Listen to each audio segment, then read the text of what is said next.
want to lessen the shame when it comes to overindulgence, when it comes to why people feel the need to overindulge in certain areas and certain things. Really, overindulgence in itself is a coping mechanism towards filling a void, to use as an escape. I want this part to be normalized as part of anyone's journey, because I find there's a way that a collective looks at people who overindulge. There's this facade of being so perfect that you don't drink, that you don't smoke, that you don't party, that you don't overeat, that you don't overenjoy things. There's this notion where you just have to be proper and moderate with everything and anything. And I want to really step away from stuff like that. That kind of thinking shows how programmed you are into thinking everyone has to work in a very moderate, basic way of life. When you're overindulging, especially on harmful things like drugs, like drinking, that causes harm to you, that causes harm to others. As a collective, especially if you don't partake in those things, it's so easy to be like, you're messing up your life because you do that. You're so selfish. There is always a root to everything and anything. There has to be a reason why someone started overindulging. You don't just wake up one day and you're like, I'm gonna do all the absolute drugs I want. There's always a reason. There's either the reason of curiosity or there's a reason of abandoning, escaping, all those things. Like, you don't want to feel the discomfort of any emotion that is uncomfy. So you fill the void by having other things, by eating, by partying, and all those things to hide all that discomfort. That's where it stems from. So wouldn't it be more appropriate to ask someone why they're overindulging?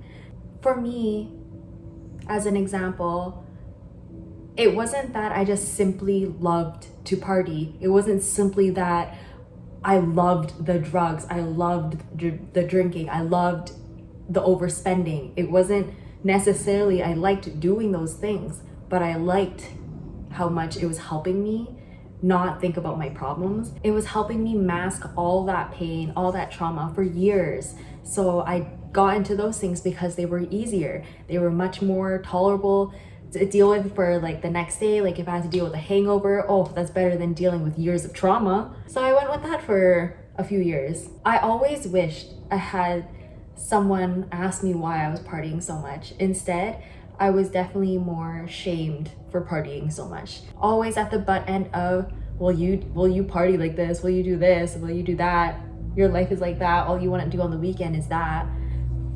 Makes one feel very limited, very low. Makes one feel very justified in what they are doing. Because, okay, if I already feel this low and shitty about myself, and other people are really enforcing that idea, all right, well, this is all I know. I'm gonna keep doing it. I wish there was more grace when it came to addictions, when it comes to understanding when something's so easily accessible, like drugs, when something's so cheap, like drugs, that's so much easier to come across than having a full support system to help you reparent the troubles you face. And it's always the people who didn't go through painful childhood traumas that always have something to say to people who have harmful coping mechanisms. It's like, did you even wonder where that comes from?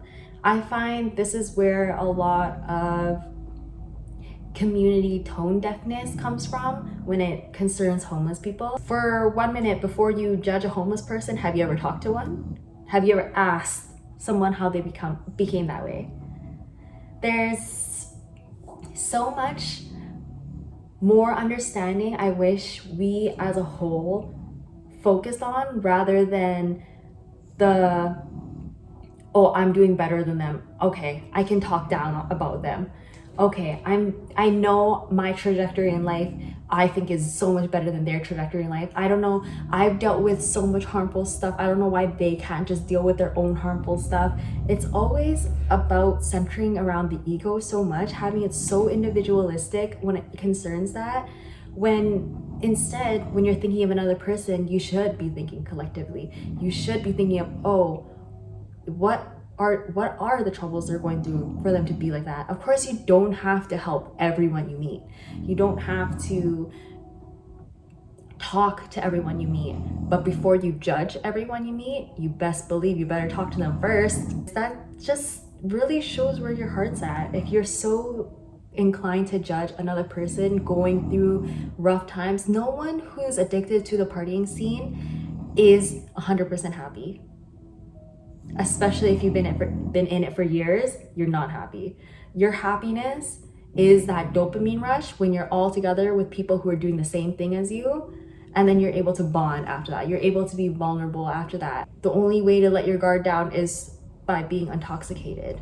There's so many sides to the coin to this, and truly when it comes to overindulging, I think my biggest message is to be more understanding with other people. The things I have overindulged with have been super harmful. I am someone who does like to celebrate. This is still underlying for me. I haven't gone clubbing in like 2-3 years. I haven't partied like that in a very long time. I used to party every weekend, blackout drunk, full weekend, going into maybe 4 days sometimes, binges. At that time when I took to partying, when I took to overindulging, it's because it was my only escape. The time before I was in college, was working 2 jobs. I drove my grandparents around everywhere. I did their government stuff for them. I had that responsibility of taking care of them. Then I had my own responsibility of my house, of like the bills to pay for myself, for the house. When I was like 17, I was worried about bills. Like, I was in a heavy masculine energy where I was on full grind mode. I wanted to take care of everything. I knew I could take care of everything. I was built up and groomed to be someone who can be a great caregiver. So if I knew I could manage all those things, I could do it for my life too. But it was me trying to manage my own life, help my grandparents with theirs, be the backbone of my family, be the backbone of my friends. It was exhausting, and the only way I knew how to give myself a break was drinking, was doing drugs. It gave me that moment and that mental awareness of, oh no, you're not happy. Every time I partied, I knew how unhappy I was. It wasn't that it was always sunshine and rainbows, especially when it got into the 3rd year, into the 4th year of every weekend. It started becoming a whole depressant for me, 100%.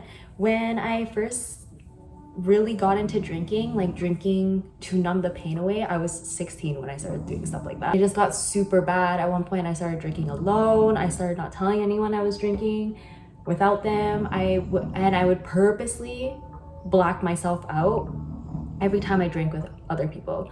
I purposely wanted to do that.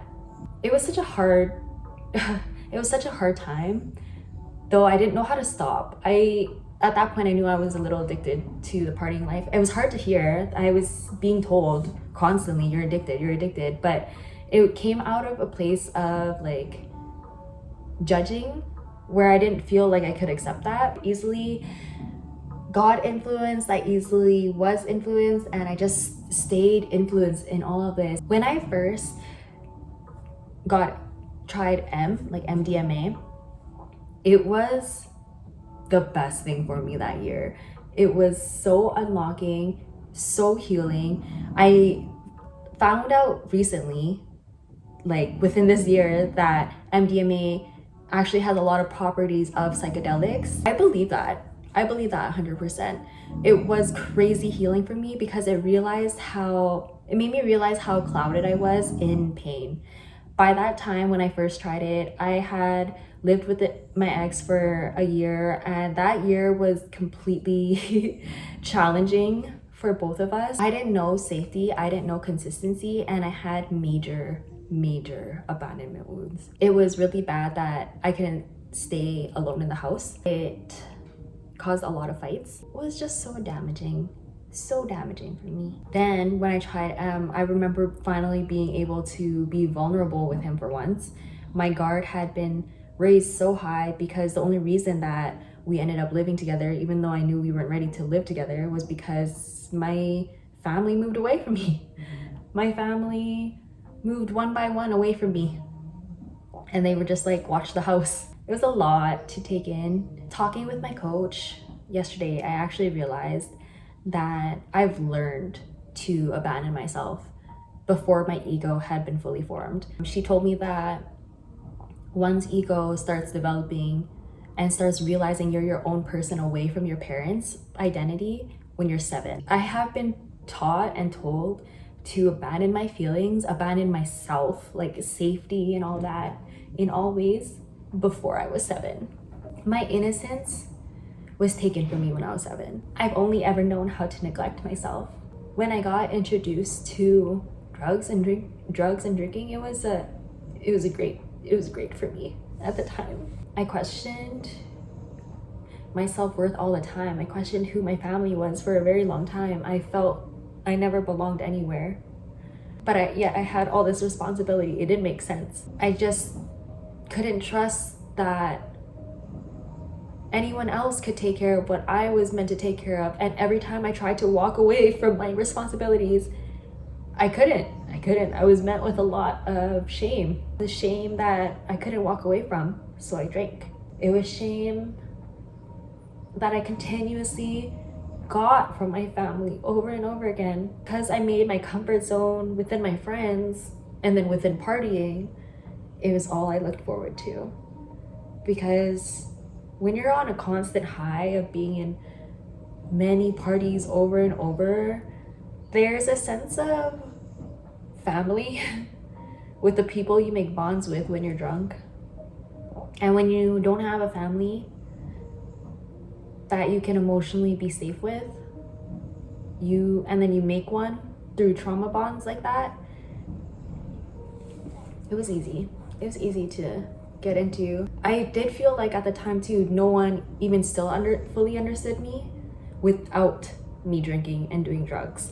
I felt like I was always the friend that was the backup, the friend that would answer your call, the friend always on hold. But I was always a great partier, always someone who's down to say yes to parties. If you're in that party environment, you love people who love to party as much as you. So that became my crowd for a while. People who could handle as much liquor as me, who wanted to do as much drugs as me, like that became my crowd for a while, for a few years. I had to walk away because I knew how much pain and stuff I was escaping from, trying to hide from, and the only way to actually do it, because I tried changing my friend group, didn't work. When I had the moment to walk away from the city, go on vacation, that was a huge opportunity to see where all my pain was. And it was just the whole association of the city. It was because I knew a lot of people. I went around the city lots, exploring and having memories everywhere. There was so much associated with Calgary for me that was pain and just reminded me of the overindulging. I'm glad that when it came to walking away, I wasn't met with too much resistance. I think everyone knew by that time how sad I was, and if they didn't, they stopped talking to me as friends, so that gave me an answer as well. The overindulgence still didn't stop when I moved into the new province. What had stopped it was having someone to do the stopping with. When you have a partner, an accountability partner, that was my ex at the time. When you have an accountability partner doing it with you, it's so great because you both know that you're resonating from the same place, you're doing it for the same reason, you started almost relatively the same way. There's full understandings of, if you do a mishap here, mishap there comes with understanding and love. And that's what happened with us. Like, we were doing the challenge of 75 days. I forgot the challenge name. I had gone the furthest I had ever gone to stop drinking. I stopped drinking for 3 months in a row, and that changed my life, because that started to change my life. My friends at that time didn't like how I stopped drinking. They didn't like it. I had to constantly say no to them. I had to constantly be that outsider who was gonna say no, and I had to be strong in it. That was my conviction. And having him back then was really nice because he also was like, she's not drinking. Don't make her do it. We're not drinking. When you have two people, it helps a lot in a group setting. For me, I couldn't do it. I was easily influenced before, so I was happy that I had someone helping me. During that time of no drinking was also no drugs. So that was 3 months clean, and that was the kickstart of changing the whole trajectory of my unhealthy habits of addiction. This is why I never tried Coke. I knew I was gonna be way too addicted to Coke, so I knew I would never try it. I've been offered many times and nope.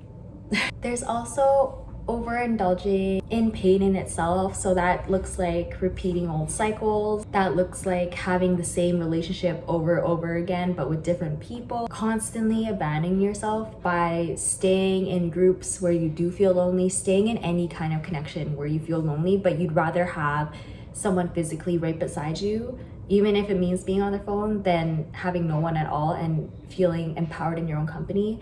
That's overindulging in pain as well. The best advice or what I have followed to get myself out of overindulgence was doing something one at a time. I was addicted to a lot of harmful things, and some can do cold turkey it all. For me, it's such a progress and very essential and so important at this point for me to just do everything one step at a time, one day at a time.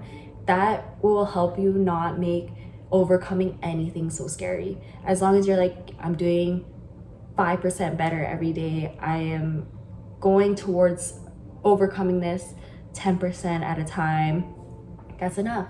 You're not in a rush to heal. Say you spent your whole life, if not at least like 5 years, programmed to doing all these negative things towards yourself. Give yourself that time to just be like, no, I know I want better. You do a little bit to make yourself better every day, not change your whole life 180 and be like, oh, I'm happy now. That's not sustainable, because that's not enjoying the journey for what it is. And when you're enjoying the journey for what it is, it's more sustainable, long lasting, because you really worked for who you want to become. Always check in with yourself. Something that I learned within the year when it came to being homeless out in my car, and just this whole journey ever since, has been the overindulging on money, overindulging on spending. Growing up, seeing all the adults spend big, get all these big lavishing things, and then worry about the consequences, focus on what you can't get that you're supposed to get after that. I don't want to necessarily blame them, but if that's all you've seen growing up, it's hard to hear save your money, and then you watch your guardians just spend all their money. I went through a phase where I got that credit card and I maxed that shit out. I maxed out my credit card. I'm still recovering from paying it off. Like it's in creditors now. Like a lot of my things have been in creditors ever since my homeless journey. It's a full circle moment for me to say it's nice to see this. I financed the car when I wasn't, at the time I was prepared, but I had debt still, but I got more debt basically. Like I had credit card debt, but I was in a rush to get a car, so I got financing, so that was another debt. Back then, I was really comfy taking out student loans because I was going to college, but at the same time, it's just, I knew my intentions for it weren't also all for school. I got to have a lot of overindulging lessons, how living a materialistic life is not gonna do anything for you 100%. All the things you think you want to buy, if they're just to have and you're not going to look at again, you have to understand and ask yourself why you're buying all these things. I used to overindulge on BTS. During the moments I was very materialistic, I bought all their albums. I bought their merch for clothes when they were limited edition, when I couldn't even, like, it was credit card. Everything was credit card. When my big overindulging moments though were my traveling. There was a year, I think it's 2018, or I believe it was 2018 or 2019, where I went to Laos with my family and my ex at the time. We were gone for almost a month in January. It was a really nice family vacation. 4 months later, I went to Korea with my friends and I used the credit card swipe. I overindulged on experiences and travel. Those were a lot of things I didn't think twice about even looking at, because I just wanted to experience things. I wanted to have it. There's something I remembered when I went grocery shopping with my ex once. I was putting so much in our cart, and he was like, "Why are you buying everything that you see?" I remember saying exactly the same line I heard my mom say to me once when she took me shopping, and I said, "I'm buying myself everything my parents didn't buy me." I said that out loud, and I remember my mom said that, and it was just such a moment for me. There's so many reasons why we do everything that we do. I wanted to bring this topic up specifically because I don't want to shame my years of overindulging, because those were very telltale times of my expression of pain. Was my expression of trying to be seen, of trying to be heard. I wanted anyone to notice anything that I was doing going on with me and not have it come with shame, but it felt like everything that I was doing during that time was also met with shame. It was a confusing time. I want to just bring comfort and awareness to the fact that it happens. It happens when you feel like your life is out of control. You feel like you don't have any control in your life. So why not make this moment a little bit easier? Because when you're partying, you don't think of the long-term effect about it. You don't necessarily think like, oh my gosh, if I drink this much, like there are some people who probably do that, but for me, I didn't think of the dangers I was causing onto my body. I was just thinking about how much pain I'm feeling in that moment, how I need relief right now, and this is the fastest, cheapest way I'm gonna do it. And I did it. Ultimately, I want to give love to myself in this video when it comes to overindulgence. Seeing myself come completely full circle on top of it is why I wanted to share this video, because I came out of it never thinking I could. There was a point when I was stuck in that partying phase where I truly thought this was all my life was gonna amount to, that I was gonna die one day doing this. I couldn't see a future for myself. I couldn't believe in a future for myself. Therefore, I was just gonna do it until I died. That's how I truly felt. I was gonna say, at least I'm gonna enjoy the moment. There's something I can enjoy. And that's how I felt about it. You can definitely gain and have the strength to overcome your addictions, to overcome all the needs to overindulge in any kind of way. Know that doing things in moderation when it comes to this is ideal. For me, I still love to celebrate, I still love to party, and I still want to. Drinking and alcohol is not good for your body. It's not good for your spiritual health or anything, though it is part of an experience. And as much as I'm not trying to justify doing it, even though I kind of am right now, I'm still having the experience because it was part of my life, and I know I'm fucking just so fun. I'm fine regardless. I'm fun freaking regardless, but I can hang if there's a drinking crowd. I like to drink cocktails. I'm not ever trying to black myself out anymore. Ever. I'm really okay with that one cocktail per hour type feel. Enjoy the night slowly and feel myself get that a little woozy instead of that 0 to 100 that I've been used to. This is gonna be fun. I do plan to celebrate. I want to celebrate. I want to have fun again. I haven't even enjoyed myself like that in terms of really being with a crowd who also does that. It's just been such a long time where I've gone ready with friends and then we're talking, getting excited with each other, and then we're out there in the clubs looking sexy together, dancing, drinking, enjoying the vibe. I haven't done that in years, 3-4 years. When was COVID? 5 years. My inner teen is kind of celebrate, It's time to celebrate. You deserve it. I think this is why I also wanted to talk about overindulging and just finding the balance and finding the moderation, because of how I truly feel about everything now. I don't plan on doing drugs anymore. Drinking is only gonna be solely a celebratory thing for me, not a pain escaper, which is great because it originally started off as a celebratory thing. Yes, I was celebratory drinking when I was very young too. It's because I saw the association of how my guardians would drink. They would drink out of celebrations. Cookie. I won't overspend anymore. I've balanced and leveled out the relationship I have with money. I won't overindulge in spending anymore. There's so much nice balance I have. If you have any questions or any tips where you have overcome your overindulgence, please let me know. I would like to hear about the different ways of healing and how people have come across them, because our healing is so unique and different to everyone else's, but it's cute when there's resemblances, or it's amazing to learn when there's differences. It's not like you're gonna run into the same addictions, but you never know. Someone else's savior could be yours next time.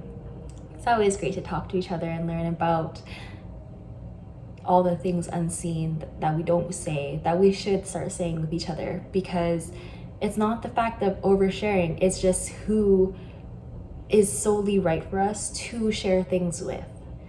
Every time you have ever felt like you have been an oversharer, or you've done too much, or you've just been that person that overdoes things, is because you're just around people who don't accept it, who don't find that normal. Your people are out there.